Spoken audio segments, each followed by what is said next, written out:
The stars outside the academy window shimmered quietly, unaware of what was about to happen inside. The alien military academy of Sector 9 was one of the most respected training centers in the galaxy.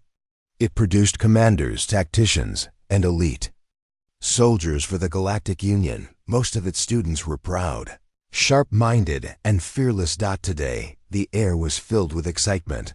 Today, we study a primitive species, announced Instructor General Trock, a tall, armored creature with 4 glowing eyes and a voice like thunder. He stood in front of the classroom, his arms folded behind his back. The young alien cadets murmured to each other. "Is it the Felorians?" one asked. "No, maybe the insectoids from Red Echo." Another guest at Trock raised his hand. Silence fell. "Today," he said slowly, "we study humans." Laughter broke out in the room. "Humans? Those dirt walkers from Earth?" Cadet Zelek snorted. He was tall, green-skinned, and always the loudest. "They still use wheels on there ground vehicles." Trock did not smile. He pressed a button and the lights dimmed. A large screen appeared behind him. "Today, you will watch their war history, not simulations. Not edited reports, but real footage." Some cadets leaned forward. Others relaxed, expecting jokes and slow battles with sticks and explosions. "Watch carefully," Trock said. "And remember, this species was never conquered." The first video began. The screen showed an old battlefield. It was Earth, but not the peaceful green planet they had seen in maps. It was covered in smoke, fire, and mud. Humans in dirty uniforms were running across a broken land, bullets flying past them. The camera shook. Explosions lit up the sky. Soldiers screamed orders, some shouted in pain. The ground was soaked in blood and rain. "Which era is this?" one cadet asked, suddenly less confident. "World War II," Trock replied. "Over 80 years of Earth time ago." The cadets watched as soldiers crawled through trenches. Mud clung to their bodies. One soldier dragged his injured friend, both covered in blood. But the one who could still walk didn't stop. The humans didn't have energy shields. They had no advanced AI targeting, no cloaking systems. Yet they charged forward, fearless. Zelek's voice had changed. Why aren't they retreating?" Trock answered. They had nowhere to retreat. Both sides kept fighting, day and night, until one broke. But the humans didn't break. A young female cadet, thin and pale with bright silver skin, turned her face away from the screen. "So much death," she whispered. The second video began. A different war, new uniforms, new weapons, but the same raw fear and courage in the soldiers' eyes. They were in a city now. Buildings fell like sandcastles. Civilians ran with children. Soldiers set up defense lines in houses, shops, even under bridges. One scene showed a human soldier smiling before running out of cover into gunfire, just to throw back an enemy grenade. He died, but saved 5 others. Cadet Zelek's jaw tightened. That one, he knew he would die. "Yes," Trock said softly. "He did." The room was quiet. Another video. This time, thick forests and tall trees, jungle warfare. The humans wore camouflage and moved like shadows. Enemies fell into traps, punji pits, snares, and silent ambushes. Some of the alien cadets began to shift in their seats. One raised a hand. "But where are their machines? Their orbit strikes?" "They didn't have those," Trock said. "They used their minds, their instincts, and their will to survive." Cadet Vera, a small but intelligent alien from the Nyrix species, asked, "Why were they fighting? What was the purpose?" "Sometimes for land, sometimes for power, sometimes because they had no choice. But always, they fought as if losing meant the end of everything." The next footage was even darker. Snow, cold, silence. Human soldiers sat around fires, their faces pale and thin. Some had no boots. They ate small pieces of frozen bread. One man coughed, blood on his hands. But when the enemy attacked, they stood up, held their rifles, and returned fire without hesitation. Siege of Leningrad, Truk explained. They were trapped for years, no food, no medicine. But they did not surrender. Zelek suddenly stood up. His face had changed. The arrogance was gone. "General, this is not what I expected." "I know. I thought they were simple." "They are not." He sat down again, eyes fixed on the screen. The next video made the room colder. The screen showed two giant clouds, one over Hiroshima, one over Nagasaki. Nuclear fire. Entire cities gone in seconds. The light brighter than stars. Then darkness. People turned to shadows. Buildings turned to dust. The footage switched to survivors, burned, crying, walking through the ruins like ghosts. They did this to themselves? Vera whispered. "Yes," Truk said. "In war." "Why?" She asked. "To end it," he said. But the cost was everything. By now the cadets were silent. No one smiled. No one whispered. The final clip played. It was an old interview with a human general. He was sitting in a simple chair, his medals on his chest, his face calm. "When you fight," the reporter asked, "what keeps you going?" The general looked straight at the camera. "We fight," he said, "not because we want to. We fight because we're afraid of what happens if we don't." "What happens?" He paused. "Everything we love dies." Truk turned off the screen. The lights came back on. Slowly. The cadets looked different now. Some pale, some sweating, some looking at their own hands, quiet. Zelek stood again. This time with purpose. "General," he said, "I want to apologize. I judged this species wrongly." "You are not alone," Truk replied. "Even our high command laughed at them once, but they never invaded." "Not after watching what you just saw." Vera raised her hand. "What do we do now?" "You think," Truk said. "You learn. And most of all, you respect." Then he looked at the room. Class dismissed. Outside the academy, the stars still shimmered, but inside, something had changed. The alien cadets would never look at Earth the same way again. Because today, they saw something not in their own DNA, something not taught in any textbook. They saw the true face of human war, and for the first time in their lives. After the first class ended, the alien cadets walked silently through the halls of the academy. No one laughed. No one spoke. Something had shaken them deeply.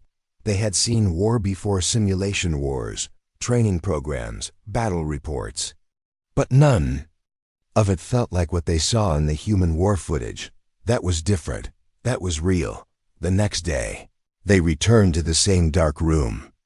Instructor General Truk was waiting. "Some of you," he said, "asked if humans were always like this." He tapped the screen. "No, they became like this because of the trenches." The lights dimmed again. The second lesson began. Screen flickered on, showing a gray battlefield. There were no bright skies. No color. Everything was mud, dirt, cold. And fear. This, Truk said, was Earth's World War I, the Great War. The cadets saw humans crawling through narrow trenches filled with water, rats, and broken bodies. The ground outside the trench was covered with barbed wire, landmines, and craters made by huge artillery shells. The soldiers lived inside the trenches for months. Cadet Vera looked confused. "Where are their shelters? Their dropships?" "They had none," Truk answered. "Just a hole in the ground and a will to survive." The footage zoomed in. A human soldier sat in a corner of the trench. His eyes were wide. He didn't blink much. His hands shook. "Shell shock," Truk explained. "You call it combat fatigue." But it never left them. Another video played. Human soldiers charged out of their trench into open ground. They called it no man's land. As they ran, machine guns ripped through them. Men fell like grass under a storm. Explosions tossed them into the air. Still, more came. Some cadets turned away. Others sat still, frozen. They knew they would die, Zelek said softly. Yes, Trock replied. But they went anyway. Then came the gas. A green fog drifted across the battlefield. Cadets watched as human soldiers fumbled to put on masks, some too slow. Screaming, choking, blindness. Humans invented chemical weapons during this war. Trock said. They used them on each other. A quiet cadet in the back asked, why didn't they stop? They tried. But once war begins, Trock said, humans don't stop until something breaks.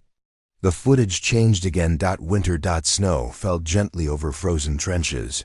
Human soldiers huddled together, wrapping cloth around their feet, hands shaking from frostbite. One man's fingers were black. No food. No clean water. No sleep. But when the enemy attacked, the soldiers stood up, lifted their rifles, and returned fire. They fought even when their bodies gave up, Vera whispered. Trock nodded. Yes, that's what makes them different. The video showed a letter written by a human soldier to his mother. I don't know if I'll return. But if I don't, tell my little brother I tried to protect him. Tell him to live. The screen went black for a moment. Then a new scene. The same soldier, lying still in the trench, his helmet beside him. Zelek clenched his fists. What kind of species chooses to keep fighting in this? They didn't choose it, Trock said. They endured it. Vera asked, did they win this war? Trock replied, no one won. Both sides lost millions, but the humans, they never gave up. The final clip showed a group of human soldiers, smiling weakly, passing a single piece of bread around, sharing it without speaking. Then one man whispered, one more day, brothers. Just one more. The screen went black. Lights came on again. The room stayed silent. Instructor Trock looked at the cadets. I want each of you to answer this question. Out loud, right now. He looked at Zelek. What did you see? Zelek took a deep breath. Pain, death cold. They didn't stop, even when it made no sense. Correct. He looked at Vera. And you? She hesitated. I saw people who didn't break, even when everything told them to. Yes. Then he looked at the others. What you saw is the beginning of something that shaped all of human history. Their technology grew later, but their mindset, it was forged here, in mud, in fear, in trenches. He paused. Now let me ask you all one thing. Everyone looked up. What happens when a species learns to survive war like this, and then gets real weapons? No one answered. Trock smiled. But it was not a happy smile. It becomes unstoppable. The class was dismissed. But no one moved. They all just sat there, still hearing the sound of bombs, still seeing the eyes of young human soldiers who smiled as they died, because they believed they had to. The next day, the cadets came back with heavy steps. Zelek didn't make jokes anymore. Vera didn't carry her datapad like before. They all knew. This wasn't just another history lesson. Instructor General Trock stood at the front again. His expression unreadable. You've seen humans fight in trenches, he began. Now you will see what happened when they left the ground. He pressed a button. The lights dimmed. The screen turned on. And everything changed. The first video began. The sky was dark. Sirens howled through the night as humans ran through the streets. Searchlights cut across clouds. Anti-air guns fired blindly. Then came the sound. A low, steady hum. Above the city, hundreds of enemy bombers flew in perfect formation. They dropped their payloads. The ground shook. Buildings exploded. Fire swallowed homes. Smoke blackened the sky. This is Earth during World War II, Trock said quietly. These are the first fire from the sky attacks humans faced. The video zoomed in. A school was hit. Children ran, screaming, covered in dust. A firefighter carried a crying girl through flames. Cadet Vera covered her mouth. Her silver skin turned pale. They bombed civilians? She asked. Yes, Trock said. Every side did. More videos followed. A massive city burned for hours, flames so high they lit the clouds red. Humans called it Dresden. Thousands died in one night. The cadets were silent. Then a new video appeared. This time, the humans were the ones in the air. Bombers flying over enemy cities. Dropping fire, dropping death. They learned quickly. Zelek said quietly, "They always do." Trock replied. Then came the footage of missiles. Modern warfare. Drones. Jet fighters moving faster than sound. Humans sitting in remote rooms, piloting machines thousands of miles away. A target flashed on the screen. A button was pressed. And a building on the other side of the planet vanished in a ball of fire. No sound. No warning. Just gone, whispered one cadet. This is not war, said another. This is extermination. Trock nodded. By this point, humans had mastered destruction. No more trenches. No more long battles. Now, a war could end. In a minute. But doesn't that make them safer? Vera asked. If war is so fast. No, Trock said. It makes them more dangerous. He showed a short clip. A drone strike killed one man. That man was a leader. His death caused an entire region to collapse into civil war. Humans don't just destroy cities, Trock said. They destroy systems, stability, entire nations. With a single move. Then the screen changed. It showed a satellite image of Earth. Red circles appeared, conflict zones. Past and present. The map lit up like a fever. Dozens of active war zones. Across just one planet. Vera looked horrified. They fought that many wars on their own world? Trock nodded. Sometimes against others, sometimes against themselves. Zelek asked, what kind of species fights from the sky? And still fights on the ground? One that refuses to lose, Trock said. A new video played. It showed human fighter pilots flying over deserts. One pilot was shot down. His plane exploded.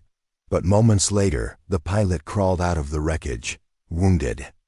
Alone, he took out a knife and ran toward enemy lines. The aliens gasped. He should have waited for help. Someone shouted. Trock replied, help wasn't coming. He fought anyway. Then came the most haunting footage. A satellite video from space. It showed Earth's atmosphere lighting up with fire trails. Dozens of them. Missiles. Trock said one word. Nuclear. The screen zoomed in on simulations of nuclear strikes. One missile. One city. Gone. Some humans built enough of these to destroy their entire planet, multiple times. Why? Vera whispered. Why build that much? To scare each other. Trock replied. To stop anyone from pressing the button. Did it work? He stared at the cadets. It hasn't failed yet. The screen went black again. The silence in the room felt heavy. Zelek leaned forward. Sir, do you believe they will ever stop fighting? No, Trock said. But they might learn to choose their fights more carefully. Is that hope? Vera asked. It's survival. He looked at the cadets one by one. You saw humans throw fire from the sky. But understand this, they only became gods of war because they first survived as animals in the mud. They earned their weapons. They paid for them with blood. Then he showed one last image, a human war memorial. On it were the words, when the sky burns, we endure. Class ended, but none of the cadets moved for a long time. They all just stared at the blank screen, because now they knew. Humans didn't only fight on land. They didn't just fight in trenches, they fought from the clouds, from shadows. From space. And they never stopped. Asterisk. The training room was colder than before. The cadets no longer came with excitement.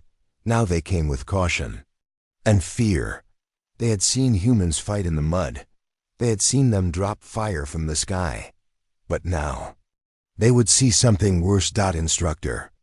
General Trock stood in front of the quiet room. No matter how strong you are, he began, there's one thing you cannot fight. He paused. The lights dimmed again. The screen turned on. It showed a dense green jungle. Branches moved. Leaves rustled, but no one was there. Then, suddenly gunfire. A human soldier appeared for just 2 seconds, then vanished back into the trees. Alien cadets leaned forward. Where did he go? Vera asked. Trock didn't answer. The footage zoomed out, revealing soldiers hiding in the trees, underwater, even inside the earth. This, Trock said, was Vietnam. The cadets saw a new kind of war. There were no tanks. No big armies. No uniforms, sometimes just traps. Shadows. Surprise. They used the jungle like a weapon, Trock explained. The enemy never saw them coming. A group of alien soldiers on screen walked through the jungle. Suddenly, the ground collapsed. Beneath them, a pit full of spikes. Screams followed. Then silence. They didn't fight to win battles, Trock said. They fought to outlast. Cadet Zelek whispered, this is worse than airstrikes. This is fear. Yes, Trock replied.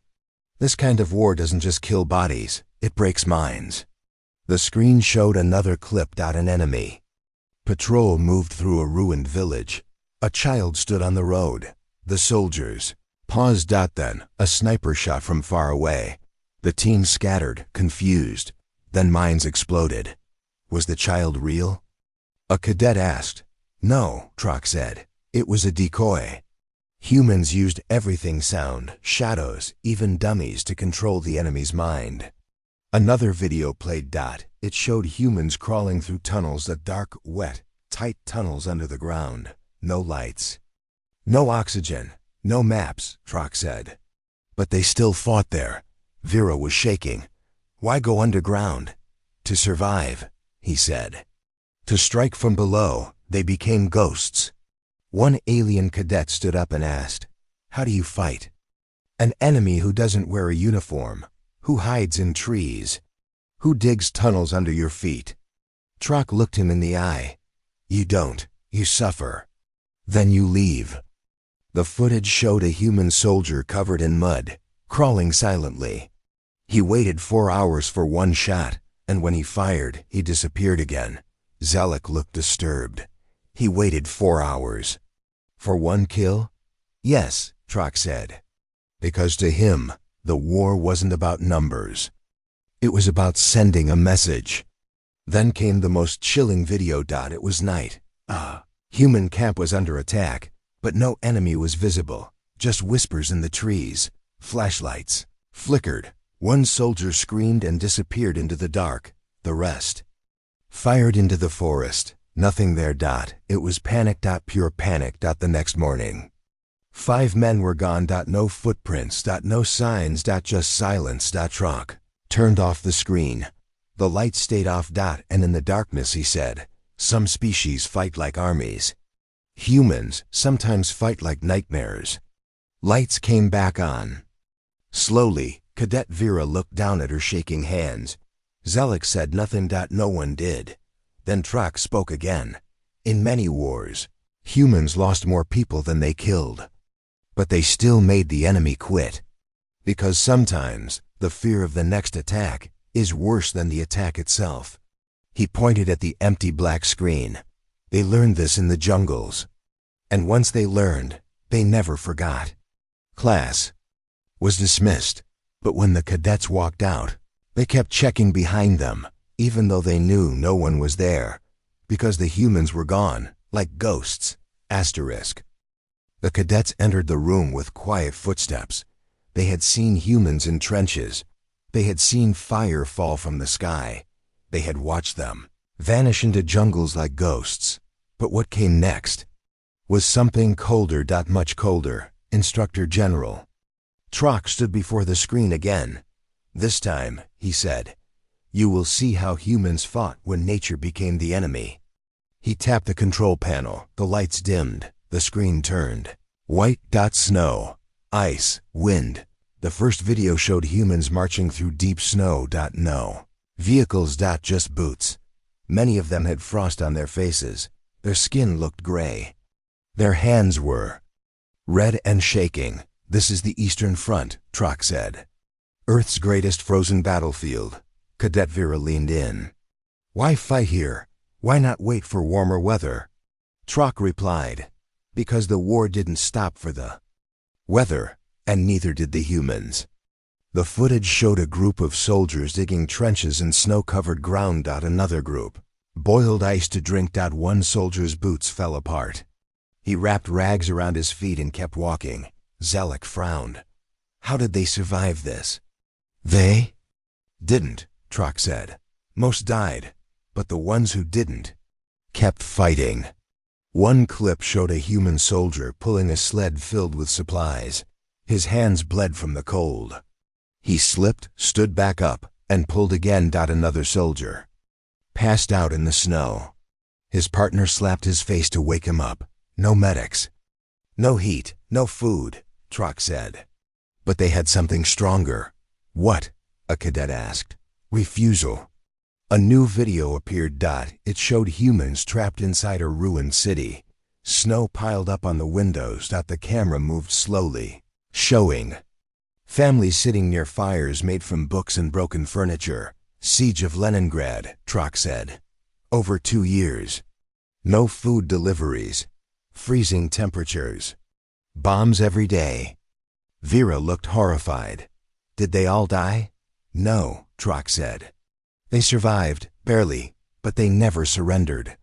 Then came a new video. A group of human soldiers with frost-covered weapons launched a surprise attack at dawn.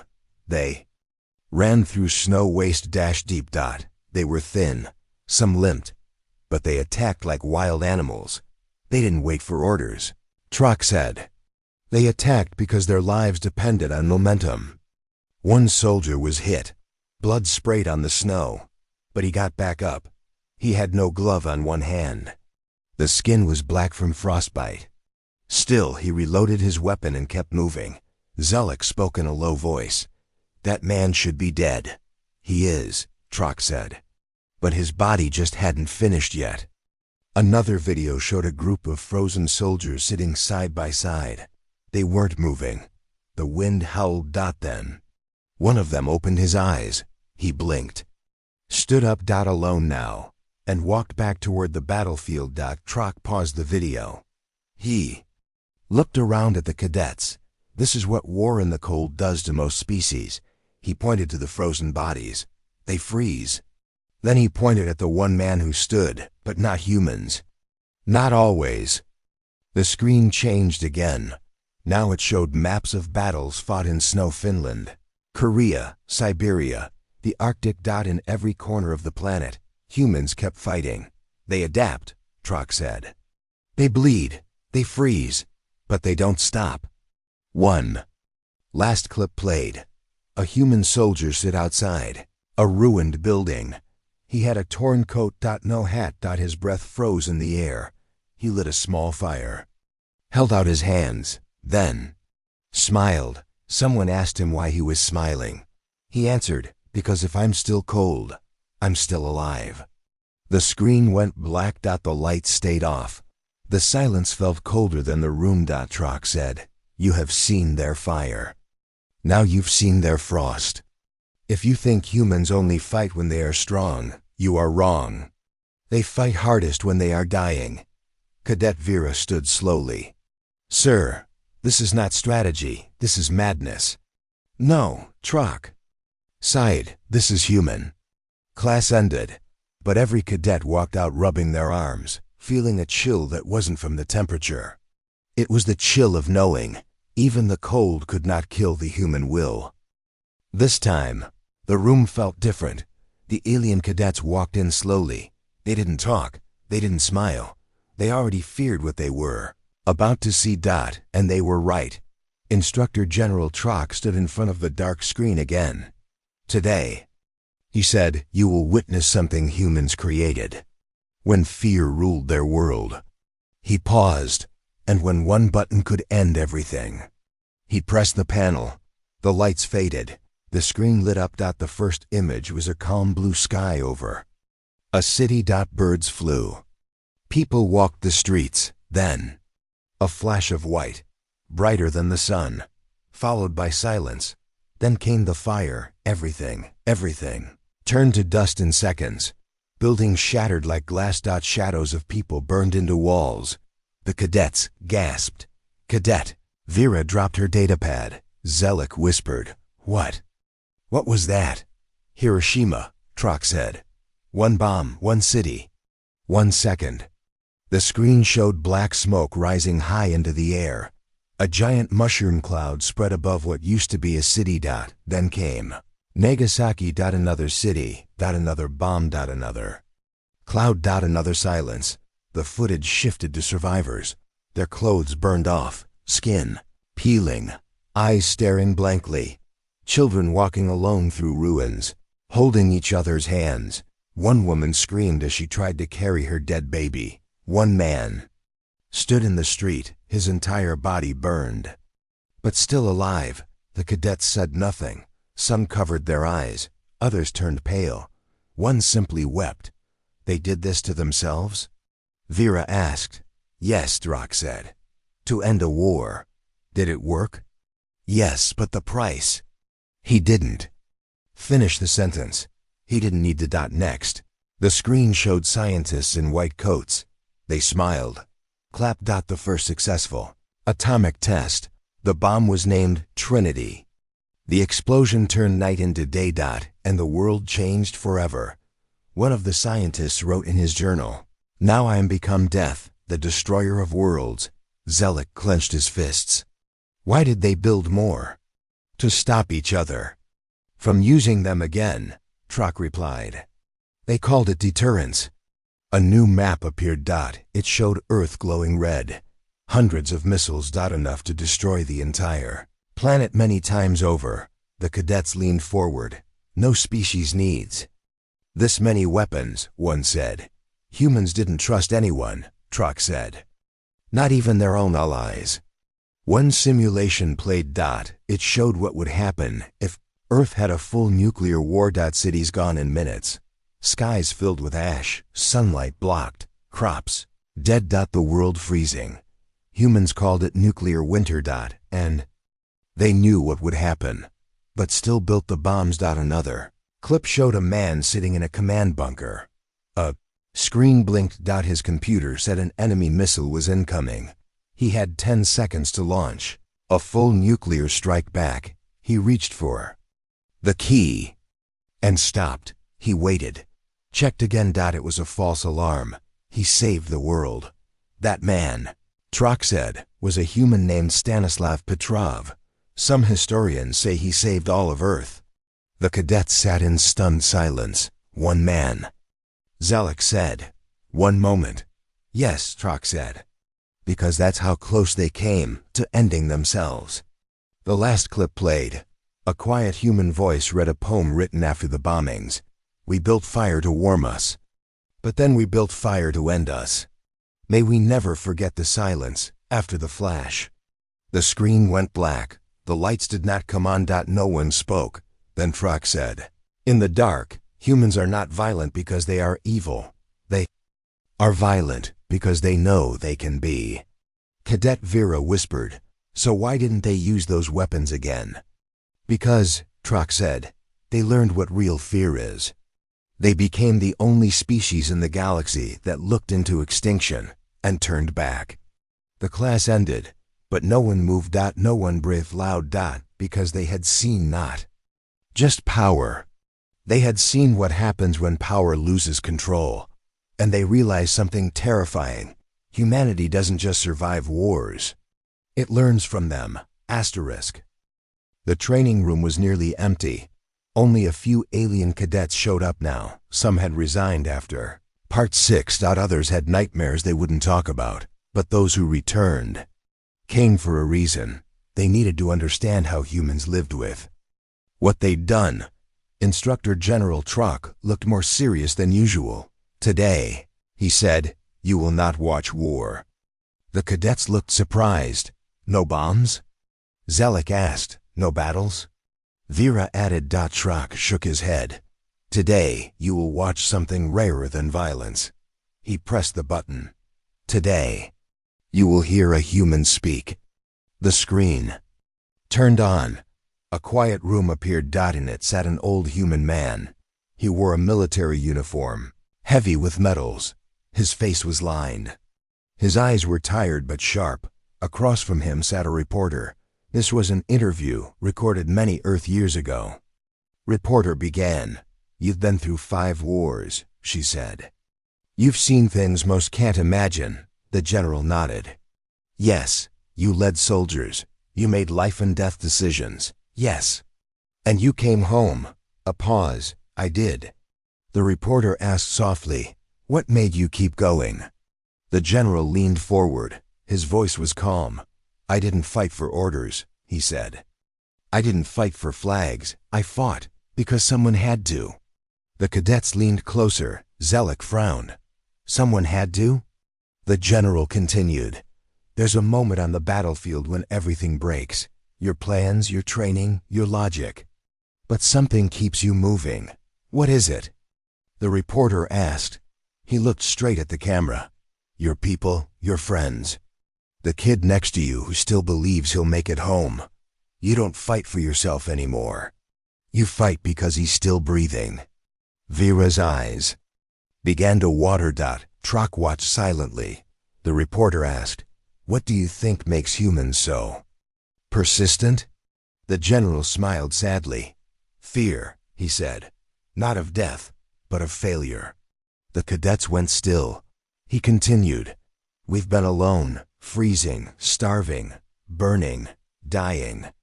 And still we crawl forward. Not because we want to win, but because we refuse to lose." Zelek whispered, "He makes it sound noble." Trock said quietly, "It is, and it's not." The reporter leaned in again. "If you could say one thing to your enemies from those wars, what would it be?" The general didn't answer right away. Then he said, "We're not proud of what we became, but we're proud that we came back." The screen shifted. Now it showed images of veterans. Old humans missing limbs, men in wheelchairs, smiling with grandchildren. Women with medals, holding walking sticks. They laughed. They cried, and they lived. The general's voice returned. "Humans don't love war. We fear it. But when the time comes, we don't run from it, because we know what's behind us. Our homes, our stories, our people." The final words of the interview echoed in the room. "We don't fight to destroy. We fight because we remember what it's like to lose everything, and we promised never again." The screen faded to black. The light stayed off. Cadet Vera whispered, "Sir, was that all true?" Trock nodded. "Every word." Zelek asked, "So the humans, are they still like this?" "No," Trock said. "They're better. Now wiser, but deep inside, that fire never goes out." Another cadet asked, "Should we fear them?" Trock smiled quietly. "Respect them, learn from them. But yes, fear them if they ever forget who they are." Class ended, but the cadets didn't leave right away. They sat in silence, thinking not about war, but about what made humans keep fighting even when everything was lost. And the most terrifying answer was, because they believed it mattered. Asterisk. 2 days passed. The alien cadets didn't train. They didn't joke. They didn't sleep well. They just thought. The footage of Earth's wars had done something strange. That it hadn't made them hate humans. It had made them question everything they thought they knew. Then a surprise came. Instructor General Trock walked into their dormitory without warning. "High Command wants a report," he said. "About what?" Zelek asked. "About humans." "From who?" Vera added. Trock looked at them all. "From you." He handed them a data tablet. "Each of you will record a short message. No lies, no edits. Say what you saw. Say what you felt. Say what High Command needs to hear." The cadets sat in a quiet room, one by one, facing a camera. A red light blinked. The recording began. Cadet Vera's message. I used to think humans were careless, loud, crude. But now, I've seen what they went through. I've seen them crawl through fire, ice, and fear. They don't win because they're the strongest. They win because they're the last ones still standing. If we ever face them in war, we won't be fighting machines or weapons. We'll be fighting willpower, and we will lose. Cadet Zelek's message. I mocked humans once. I thought they were savages. But they don't fight for territory. They fight for memory, for each other. They don't surrender because they know what happens when they do. They've seen the end before, and they climbed back from it. High Command must understand this species doesn't stop. Even when it should. They're not warriors. They're survivors who made survival into an art. Other cadets' voices. I saw a human soldier smile in the snow. That image haunts me more than any explosion. They burned cities to stop a war, then rebuilt them to keep peace. Humans mastered war, not because they wanted to, but because they couldn't afford to lose. Trock gathered all the footage, then recorded his own message last. General Trock's message to the Galactic High Command. We once believed humans were simple, primitive, predictable. That belief is a threat to this galaxy.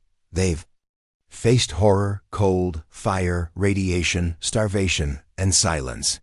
And yet, they are still here. They carry war like a scar, not a weapon. But if provoked, they will not stop until the enemy is ash. I do not recommend war. I recommend something else: respect and distance.